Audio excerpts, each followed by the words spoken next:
Okay, Chevra. I want to make sure that we started. Hey, Chevra.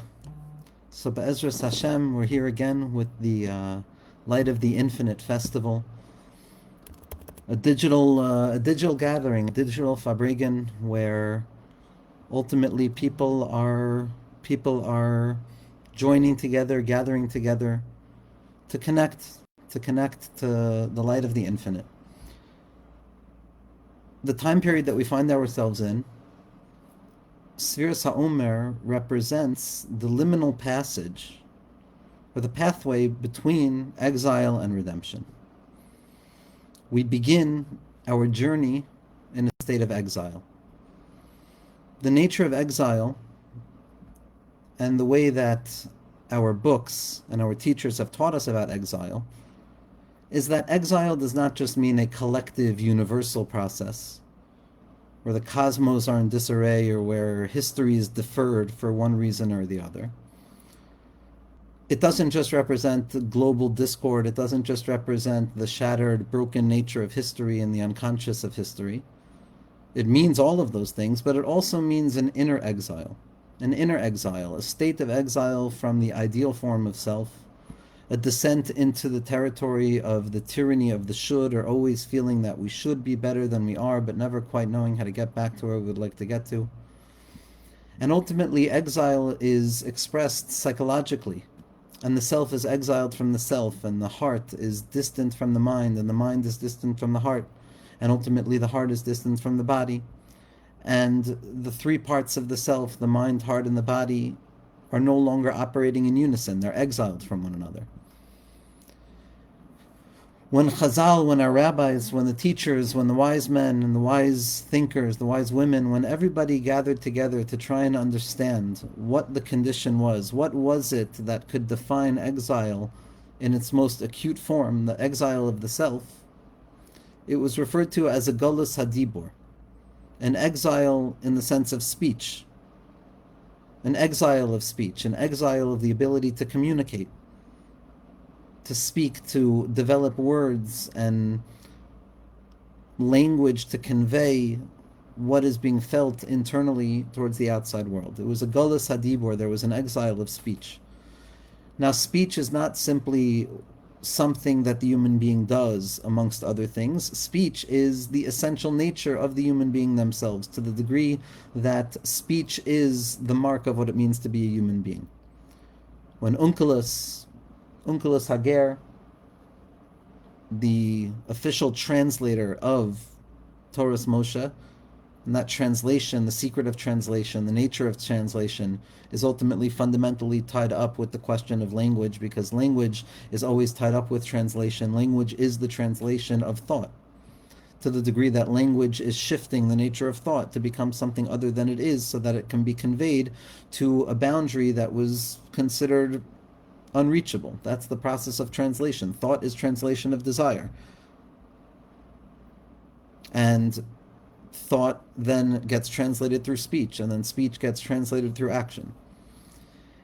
Onkelos points out that v'yipach ba'apav nishmas ruach hayim, I'm sorry, that when the Torah tells us that God breathed life into man, into the human, a spirit of God that animates the self, the vitality of the self, it's referred to as ruach memala, the capacity towards speech, the capacity towards forming ideas, symbols that can become reference to ideals that can't quite be expressed in any other way than language and communication. That is the capacity of man, to speak.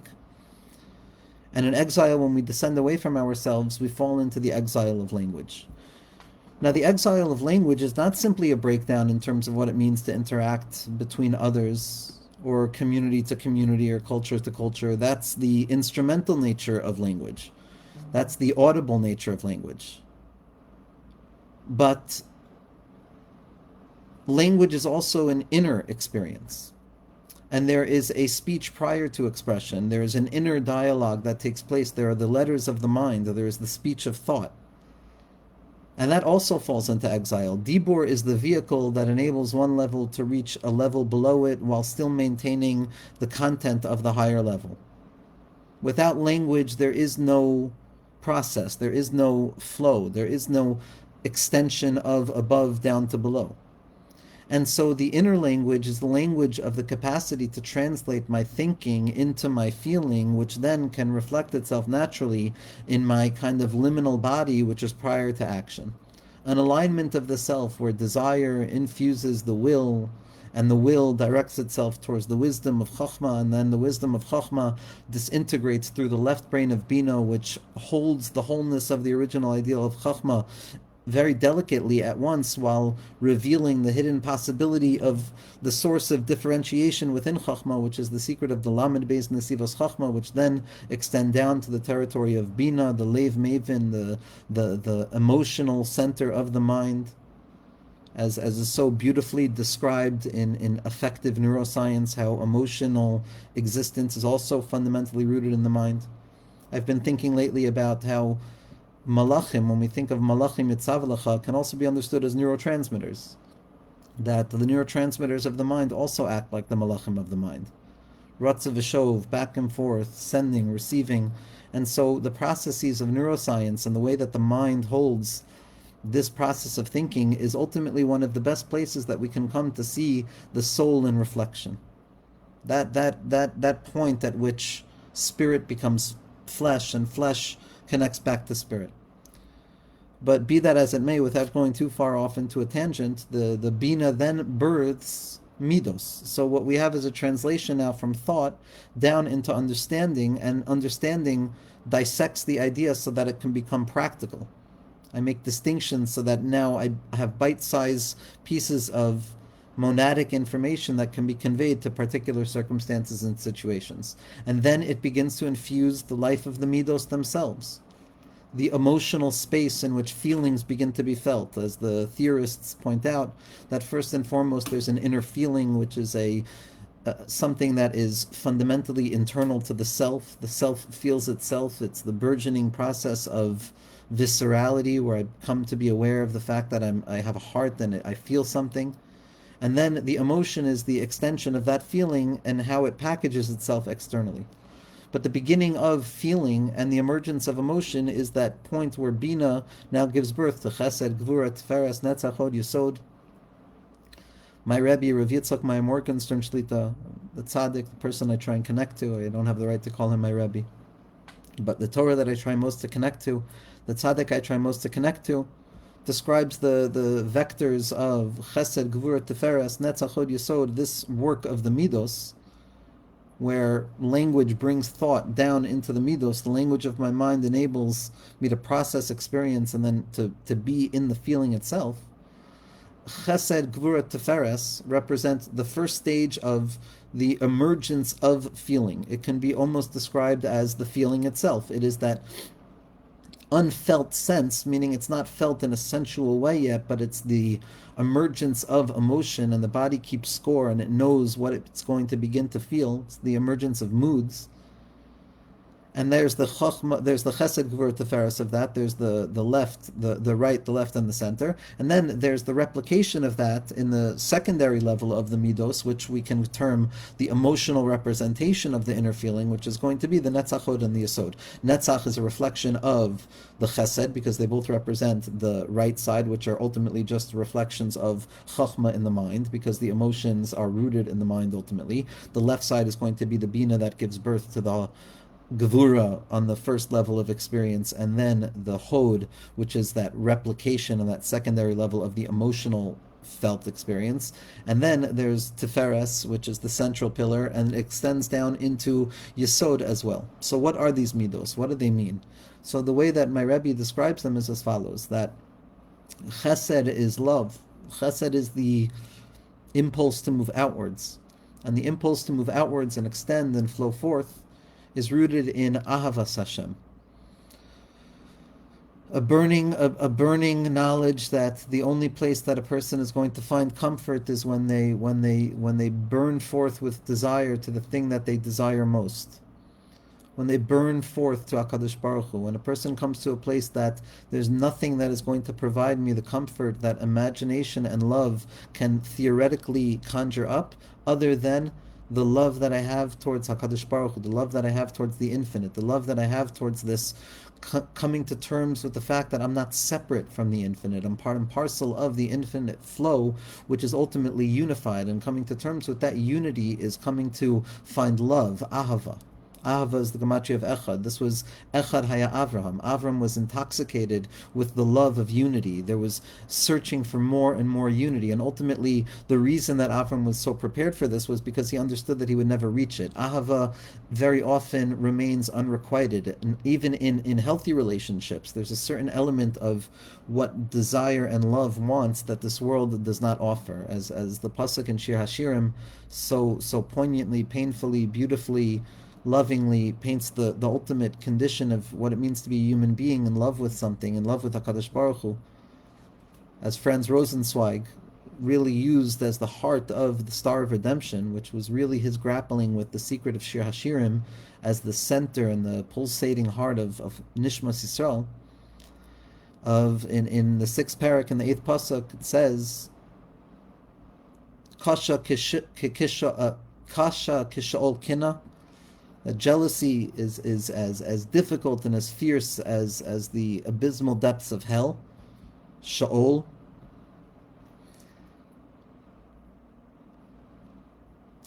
Aza kemaves ahava, love is as fierce as death. Rishpeha rishpe eish shall have eska, flames and the cords of love are the emergence of the flaming expression of HaKadosh Baruch Hu. He asa kamaves ahava. Ahava is please don't go, I'll eat you up, I love you so. It's a desire to be unified, to enter back into that place. That's ahavas Hashem.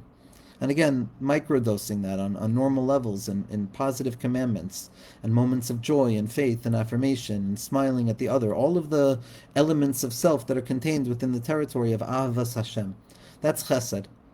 Then there's gvura, which is yiras Hashem, which is the retreat. It's not the surge forth, but it's the retreat away from the attempt to extend outwards and a willingness to concave inwards, like the cave of the mind and the tzimtzum, the contraction of the self, and the recognition that just as God is a concealed thing, so too the self must be a concealed thing, and sometimes too much of experience and presentness with life itself is overwhelming, and a person furrows back into the softer territory of the mind, that more severe place, soft and severe at the same point, because there's a warmth there, there's a space there. Hine makom iti. There's a cleft within the rock that, when things get too overwhelming and the running forward and the love and the love sickness of it all gets too intense, that a person retreats back into yiras Hashem.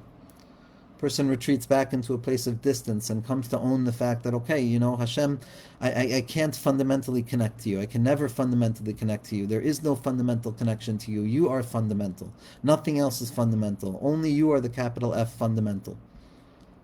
Nothing else is fundamental. Everything else is secondary and derivative. Nishmas Yisrael is the most fundamental derivative that exists, and HaKadosh Baruch Hu loves us to the degree that it's as if we're fundamental. And yiras Hashem is ultimately this coming to terms with the fact that just as I can't fundamentally grasp you by way of ahava or know you fundamentally, so too, the only way that I can truly replicate that spiritual desire to connect fundamentally to you and then to return to the recognition that I can't connect to you is to know what it means to not connect to something in this world. And that's the mitzvos lo saseh, the things that I don't do in order to ensure that my relationship with God continues to move upwards. This is the secret of sur meira, of detaching ourselves from negativity to the degree that we are volitional creatures, to the degree that in accordance with the context of our situatedness and our religious and spiritual education and our psychosocial history and all of the micro and macrocosms of the day and the hour and the year and history, in accordance with each and every person's nekudas habachira, according to the conjecture of their own subjective heart, each and every person grasps God in their own particular way. We have the guide of the Torah and the mitzvos, and we have the guide of Torah b'chsav, Torah sheba'al peh, Yud Gimel Ikrei Amuna, the capacity to understand what it means to not understand, to have ways of thinking about that which can't be thought about. But ultimately, the mitzvahs lo saseh, in that place of refrain, I am in fact revealing a deeper part of myself than I'm even revealing when I have this active surge to move upwards by way of owning and acquiring. There's a relinquishment of grasp. There's a surrender that's not rooted in hopelessness when it comes to Yiras Hashem. It's coming to terms with the fact that, wow, I had no idea how great and how infinite you are, and I don't know anything, and all I can do is try and express some self-control in this world to reveal more of myself. That's the posture of Yiras Hashem. And then Tiferes is Dveikus. Tiferes is the middle pillar, which is connection, presence, all rightness. It very often is the bonds between the inside and the outside of the self, where the self is both contemplating itself and also how it can help.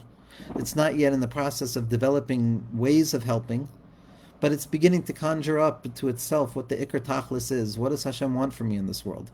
That's where Tiferes begins to really begin to paint itself. The self begins to paint itself in all of the hues and the different colors. Imagine a beautiful gallery of Rothkos, that each one representing a different point of emergence, and how all of them reveal a certain unity of colors that own the differentiation of themselves. What Rabbeinu Schusi Ogen Aleinu referred to as the Heichal Hagvanim Hamishtanim, the chamber of changing colors, and also the colors of changing chambers, and the Achdus Apashat Hayoitze Mei Pulos Hamishtanos, and the fundamental unity that emerges from within the shifting changes of the self. That's the territory of Dveikus, where each and every moment, wherever I find myself, I'm with you, HaKadosh Baruch Hu, above you, below you, here you, there, everywhere you. I want nothing but you. I want nothing but you. Ahava Yira, it doesn't make a difference. Avram Yitzchak, it doesn't make a difference. I want you.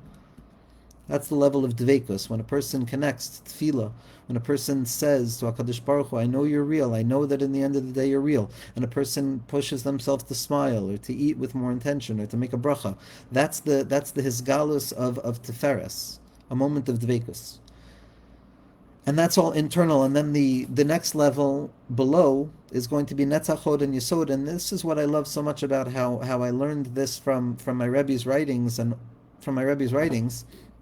is that Netzach, Hod, and Yesod, as we said, are just ultimately replications of the inner process of Chesed, Gvura, and Tiferes, which we're terming kind of this effective neuroscience-based distinction between the emergence of feeling internally and then the eventual expression of emotion itself, which is already communication externally, is that Netzach, Hod, and Yesod are ultimately the replication. They're the exact doubling of Chesed, Gvura, and Tiferes, except that Netzach is the memory of love, Hod is the memory of fear, and Yesod is the memory of Dveikus.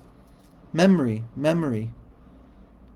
this ancient thing, this constant attempt to lay claim to experience, yet never being able to grab it in its fleetingness, but to always live with this ancient memory that's me'atik yoimin, Netzach and Hod and Yesod, even though they're the lowest, and they're the most externalization of that which is inner, that we know from Pnimius all over, that which is lower is ultimately reflective of that which is higher. And this tselem of the self, this emergent kind of tselem, this inner self that we have the ability to work on and to draw God into and to refine, and which is ultimately the center point of the purpose of reality, where we encounter the Eitz Hadas Tov Ra of all of the six sides of things, and the Chesed, Gvura, Tiferes, Netzach, Hod, Yesod of it all.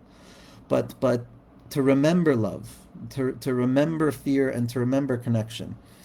Meaning to say, to take the loss into equation at the very outset of the game, and then we're not surprised by the loss.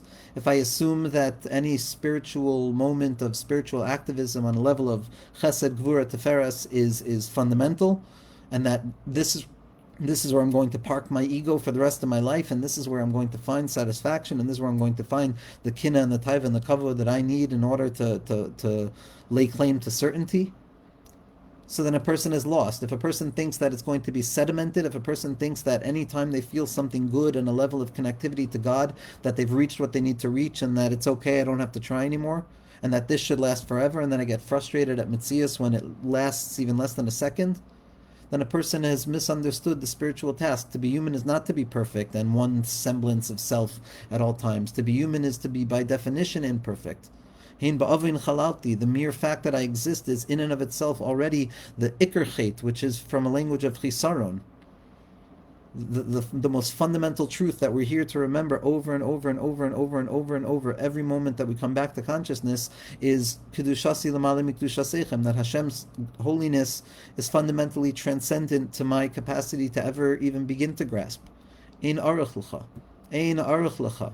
We don't know anything. We don't know anything, we don't know anything, we don't know anything other than choy katoiv lahitiv. That's what we know. God created existence for the goodness of it. Why? Because it exists. It exists, and therefore it must be good. That's all that we can affirm. And so the notion that I'm going to live my chesed, gvura, teferes, my ava, yira, or dvekas, and say, okay, I've completed it, and now I can, pretend that I know this, or that I have any idea of what I'm doing. So then a person has already made a mistake. The fact of the matter is that we're always going to fall from Chesed, Gvura, and Tiferes, because the fall from Chesed and Gvura, Tiferes can be, on one level, look like a Yerida and a Shvira and a Tzimtzum and a descent from heaven into hell, because every higher level is considered as heaven, Klape, the lower level, which could be considered as hell, in by way of abstraction. And so ultimately there's a descent, there's Yerida from that, feeling and that experience. But then we find that no, it's okay to remember. To remember those feelings is also part of the spiritual experience. Netzach, Hod, and Yesod, perhaps the most fundamental parts of what the self is, the extension outwards of that which is hidden within us. The edge of consciousness that expresses itself within the foot of the body. The unfolding and undulating, never not revealing itself light of the neshama as it extends above by way of Mesiras Nefesh for faith to reveal itself in the secret of Ani Nahar HaMetaher Mikol HaKtamim, Chidush Kamoni Lo Haya Me'olam. Like Rabbi Nachman said, the self is a perpetual process of revolution and imagining the self and reimagining. And so the fact that I descend into Netzach, Hod, and Yesod, and I have forgotten what love was, and I had forgotten what fear was, and I had forgotten what connection was, the memory of those experiences is in and of itself the experience of it, and that is the beginning of the process of revelation. To realize that, okay, I don't have to feel anything. I can do it even when I don't feel anything. If I was stuck on a level of chesed and gvura teferes, and I thought those were dependencies, where I had to feel love, and I had to feel fear, and I had to feel connection in order to function in a relationship, in life, in a job, in a relationship to spirituality, to something that I'm working hard at. If I thought that the relationship was dependent on the felt sense of experience, on the level of chesed, gvura, and teferes, then that's an ahava shetali b'davar. The love that is dependent on something is the level of chesed and gvura and teferes. But that's dependent, and if the cause of that love departs, then the love departs as well, and it's not essential. It's secondary, it's derivative, it's consequential. It's rooted in something non-essential. The level of Netzach, Hod, and Yesod, the memory of love, the memory of fear, and the memory of connection is the most helig place to encounter God, because it's unfelt. I don't feel it. It's so helig, I feel nothing. It's so holy, it feels like nothing. Because in that place of Mesiras Nefesh, where I extend myself and I push myself to be present, even though I don't want to be, to stop the mind, even though I don't want to stop the mind, in whatever area that we're looking to impart some element of healthy self-control in our lives, these ideas can be extrapolated. But it's always Odio Ter Tov, Odio Ter Tov, Odio Ter Tov. The territory of Netzach, Hod, and Yesod is it's the mind of the body. It's the unfelt part that becomes the base of the body, becomes the base of Malchus. If Malchus was a direct result of Chesed, Gvura, and Teferes, then the body would be on fire. The body would be an animal. The body is an animal, but it's different because there's this Netzach, Hod, and Yesod that separates it. It separates by way of calming down the need to feel something fundamentally and to be authentic and to be real and to be able to have, the self-authentication and the blockchain authentication of that this is real and this is provable and this is fundamental and this will not go away ever. That feeling is real. We know it. We learned it from Max. Please don't go. I'll eat you up. I love you so. We learned it from Shlomo Malka Mashiach, Ki Aza Kamaves Ahava. We learned it from Chazal when they said, how do you know that you get an extra shul on Shabbos?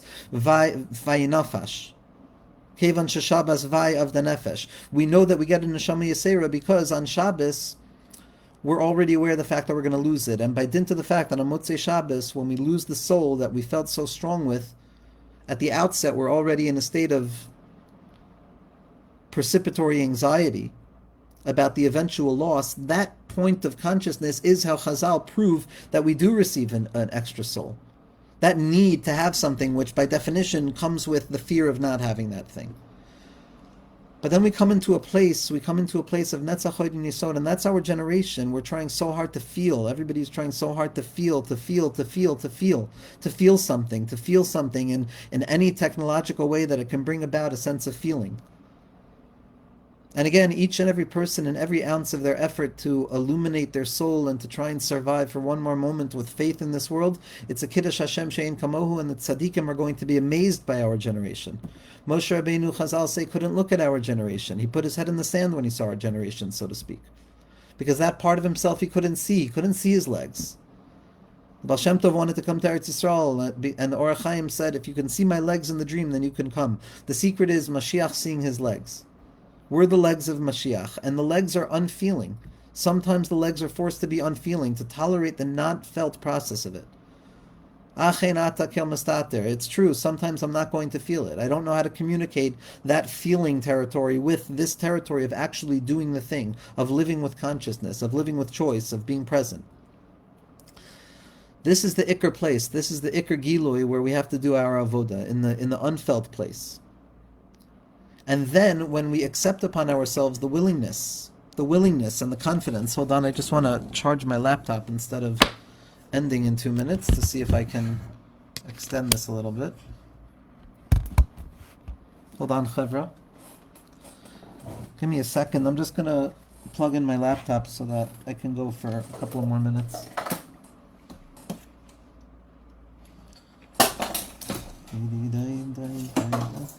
Okay, it seems not. Now I lost all the chargers. So we'll kind of end up at this point.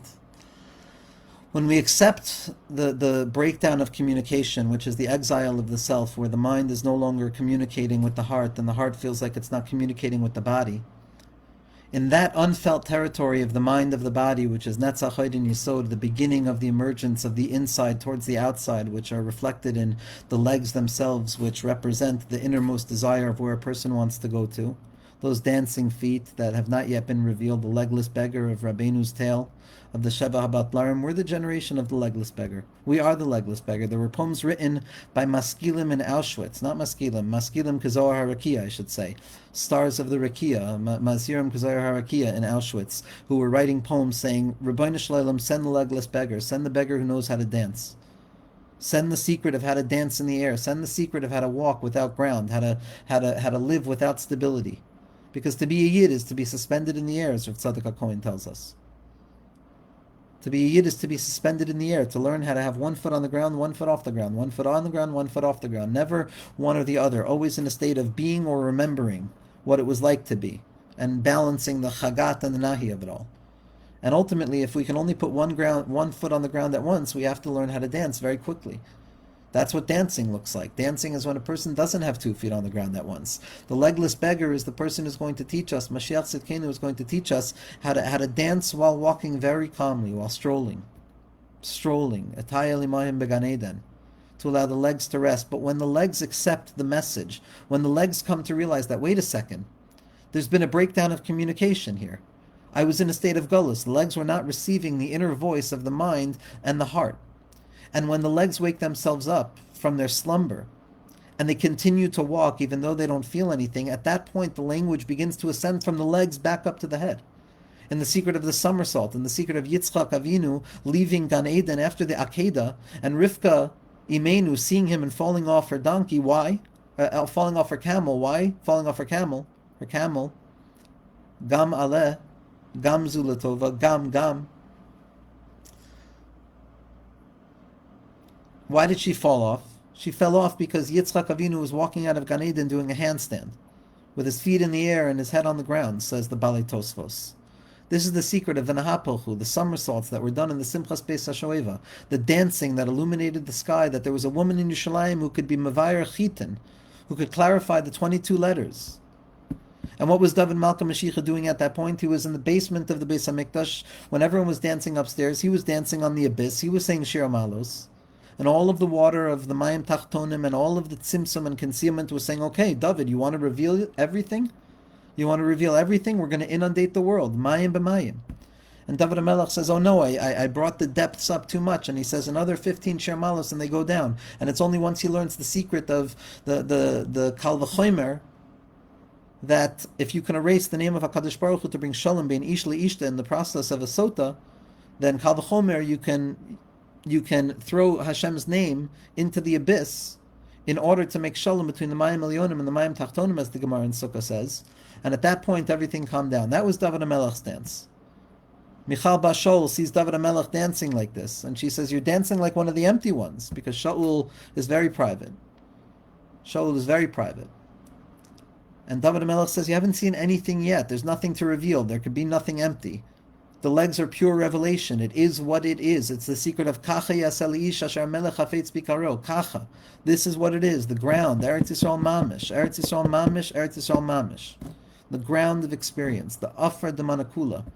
To be a Yid, to live with the technologies of mitzvos, to live with the technologies of mind that are available to us. And at that point, when the language of the legs begin to ascend and the dance begins, so then the language of the legs go back to the heart and it goes back to the mind.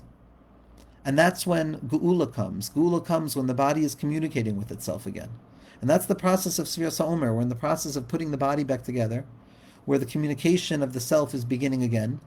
And then ultimately, when the inner process is ready, so then we reach a Matan Torah. Matan Torah is a hint at Geula. And Be'ezras Hashem, we should be Zoicha to the festival of the infinite light, Be'ezras Hashem. Thank you so much to Erez for everything that he does for the world. Mamish, thank you.